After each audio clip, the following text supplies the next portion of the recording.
हे 5 दगड म्हणजे काय माहिती का भाई? काय सांग बरं.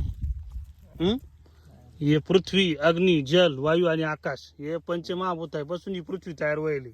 आलं का लक्षात? म्हणून आपण कोणतंही काम करताना ना या पंचमहाभूताची पूजा करीत असतो, म्हणजे निसर्गाची पूजा करीत असतो. मग शेती करताना निसर्गाची पूजा करून काम करायचं राहतं. माल करताना पूजा करावा. बरोबर. पहिले लोक आहे ना पेरणीच्या टायमाला हा इकडे बा पांबरे असा हात ठेवला हा अजोगर हा का पहिले लगेच धान्य इकडे फेक इकडे फेक. बरोबर पंचमहाभूताला बरोबर. हा बरोबर. हा. टाक सगळं कात्रीवर टाक. नंतर पूजा कात्रीवर झाडावर खरं राजू. झालं का सगळंच? कुंकू राहिलं वाटतं. आता ते राहिलंच नाही काही. कोणी कोणी तर पूजाही करीत नाही.